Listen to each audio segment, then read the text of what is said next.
অনেক তো হলো ঘোরাঘুরি, তো এবার কাজে ফেরা যাক। তো আমরা দার্জিলিং থেকে আগের দিন চলে আসি, আর একদিন পরেই ছিল আমার কাজ, দুটো ব্রাইড সাজানো। তো সেই মতো করে আমি বেরিয়ে পড়ি। আর এদিকে আমার ব্রাইডের লোকেশন থেকে ফোন আসে, একটু তাড়াতাড়ি আসো। আর আমার ব্রাইডের বাড়ি ঢোকার কথা ছিল 1টার দিক, কিন্তু আমি ঢুকেছিলাম 2টার দিক, কারণ এরা অনেক লেট করে এসেছিল। আর কি বলবো তোমাদের, এই গরমের মধ্যে ভিডিও এডিট করে ভয়েস দেওয়া মানে খুব চাপের ব্যাপার। গরমটা যা লাগে না, কি বলবো, ফ্যান বন্ধ করে যখন ভয়েসটা দিতে হয়। যাই হোক, আমার ফার্স্ট লোকেশন ছিল গোয়ালগা কাটাবাড়ি। আর দেখো, তোমাদের সাথে কথা বলতে বলতে আমি আমার লোকেশনে পৌঁছে গেলাম। আর ব্রাইডের দাদা আমাকে অনেকদিন আগেই বুকিং করে রেখেছিল ওর বোনকে সাজাতে হবে বলে। আর ব্রাইডের দাদা আমাদের আনতে আসে আগায় রাস্তায়। আমরা বাড়িতে যাওয়ার সাথে সাথে কাজ শুরু করে দিই। তো ব্রাইডের কাছে শুনে নিচ্ছিলাম কীরকম সাজবে না সাজবে সেটাই। আর আজকে আমার ব্রাইড ছিল উষা, আর এত মিষ্টি লাগছিল ওকে কি বলবো। তো মেকআপ করার সময় বেশি ক্লিপ নিতে পারিনি। তো এইদিকে মেকআপ কমপ্লিট কলকা হয়ে যাওয়ার পর আমরা হেয়ারটা করছিলাম, আর তো মৌসুমি এদিকে ক্রিম্পিংটা করে নিচ্ছিল, আর আমি এদিকে টুকিটাকি ক্লিপ নিচ্ছিলাম। তো আমার ব্রাইডের আজকে চুলটা তোমরা দেখতে পাচ্ছ কত বড়, আমারই নাই। যেমন সুন্দর তেমন চুল, সুন্দর কেশবতী সব। হেয়ারটা কমপ্লিট হয়ে যাওয়ার পর আমি একটা ভিডিও ক্লিপ নিচ্ছিলাম, আর দেখো ফাইনাল লুক উষার কেমন লাগছে জানাবে। আর উষা যেরকম লুক চেয়েছিল আমি ঠিক সেরকমই করে দেওয়ার চেষ্টা করেছি, আর ব্রাইডেরও ভীষণ পছন্দ হয়েছিল। ফুল লুক রেডি হয়ে যাওয়ার পর সবাই যেটা করে মানে ভিডিও ছবি তোলা, সেটাই আমিও করে নিচ্ছিলাম। বলো উষা, সেটা কেমন লাগলো? পছন্দ হয়েছিল কি? মনে করতে পেরেছি তো? আচ্ছা, তো উষার হচ্ছে এই ফাইনাল লুক। তো তোমাদের কেমন লাগলো অবশ্যই জানাবে। একটু চোখটা বন্ধ করে তাকাও, আর পিছনে ঘুরে যাও।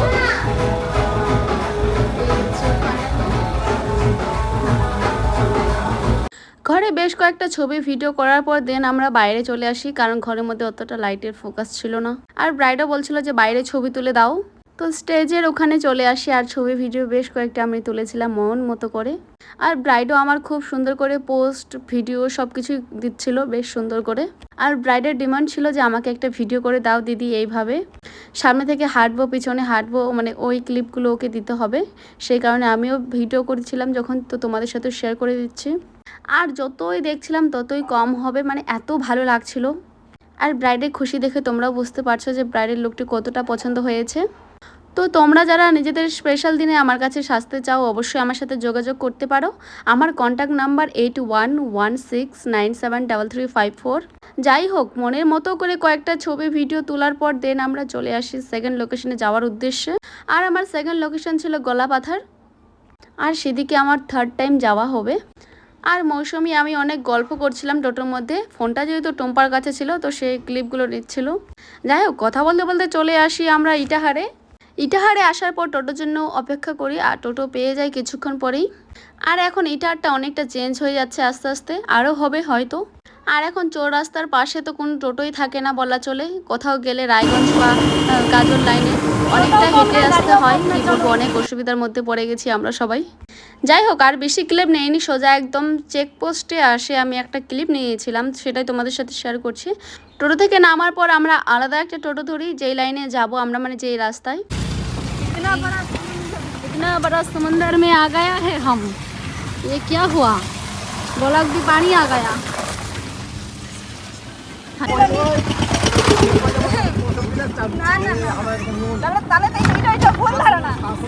আর এদিককার রাস্তাটা অনেকটা খারাপ ছিল জায়গায় জায়গায়, আর এদিকে টুম্পা আমরা মানে সবাই মিলে টোটোওয়ালার সাথে ঝগড়া করছিলাম। তার কারণ কিছুক্ষণ পরেই তোমরা জানতে পারবে, ভিডিওটা দেখো একটু। তো আমরা এখন লোকেশনে পৌঁছে গেছি, মানে আরেকটু হলে যাবো এখন বাস স্ট্যান্ড। এই যে, আর কি বলবো, লোকটার সাথে টোটোওয়ালাটার সাথে পুরো একদম আমাদের খেচা লেগে গেছে। কিসের জন্য রে? মেকআপ নিয়ে ও ওর বৌমাকে মেকআপ করাবে না, ও মেকআপ করতে দেবে না। আগে বলে দিবে মেকআপ করতে হবে না, বলে দিবে মেকআপ না করে। হ্যাঁ, তারপর আর দেখা গেল যে আমরাই ভাগিয়ে দিলাম মেকআপ করা, তখন যে বলবো না কাকুটাকে, সেই বলানটা দিব। তারপরে কি বলবো, অনেক কিছু বলে দিলাম কাকুটাকে, কাকুটা আমাদেরকে অনেক কিছু বলে দিল। দেখ আমার যাই হোক, যার যেটা মানসিকতা ভাই, কারণ এরা অনেক ভিতরে থাকে, গ্রামে থাকে, তো তার জন্য কিছু ও যে যুগটা নিয়ে বলছে আমাদেরকে, সেই যুগটা নিয়ে তো ও নিজের টোটো চালাচ্ছে। তো হ্যাঁ। আগের যুগের কথা আনছে, আগের তো মানুষ নিজের ফোন, নিজের কাছেও ফোন আছে, নিজের কাছেও ফোন আছে, তাহলে এগুলো কেন ইউজ করছে? বক্তব্য হচ্ছে আজও কোয়ালিটির লোক ভাই, কি বলবো তোমাদের। হলে কি হ্যাঁ ওকে মানে ছেলের বিয়ে দিতে হবে না, ওকে নিয়ে আসতে হবে এমনি। হ্যাঁ, ওরকম ভাবনা চিন্তা করলে না অনেক। কলা পাতার ওর তলে মেয়ের মন্ডপ ছিল। মেয়ের বিয়েতে কি করছিল? ও মেয়ের পাতাতে মানে প্যান্ডেল করেনি, প্যান্ডেল করেনি, ওরকমই হয়ে গেছে।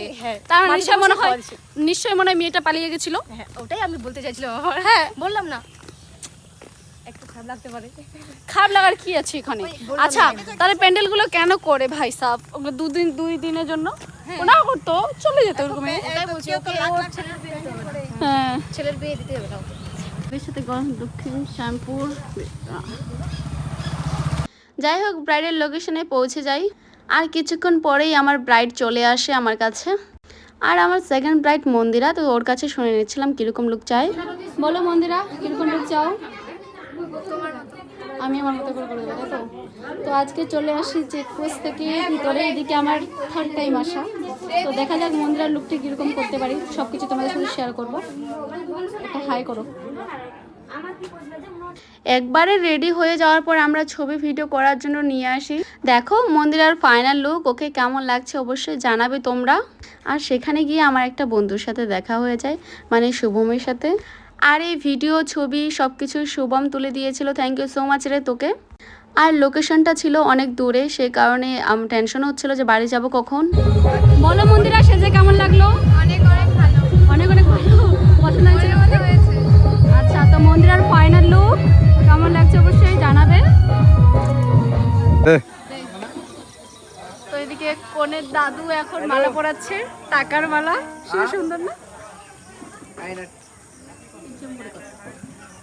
তো দাদু, এটা কে বানিয়েছে? কে বানিয়ে এখানে? আমরাই বানাই। তোমরা বানিয়ে, দারুণ সুন্দর তো। এরকমই আরো দুটা নাতি বহুর বাহ বাহ বাহ, খুব সুন্দর। ও তো 1 লাখ টাকা মাইনা পায় আমার নাতি। আচ্ছা, হ্যাঁ, ওই দেখ, ওই আমরা এদিকে ছবি ভিডিও করছিলাম, আর হঠাৎ দেখি ব্রাইডের দাদু একটা টাকার মালা নিয়ে আসে, আর সেই ক্লিপটা তোমাদের সাথে শেয়ার করলাম। যাই হোক, অনেক ছবি ভিডিও হলো, এবার বাড়ি যাওয়ার পালা। তো শুভম আর একটা বন্ধু ছিল জগন্নাথ, তারাই আমাদের রাখতে আসে চেকপোস্টে। আর টোটো পাচ্ছিলাম না, অনেক সমস্যা হয়েছিল। যাই হোক, ফাইনালি টোটো পেয়ে গেছিলাম, আর অনেকটা রাত হয়ে গেছিল। তো ভিডিওটা কেমন লাগলো অবশ্যই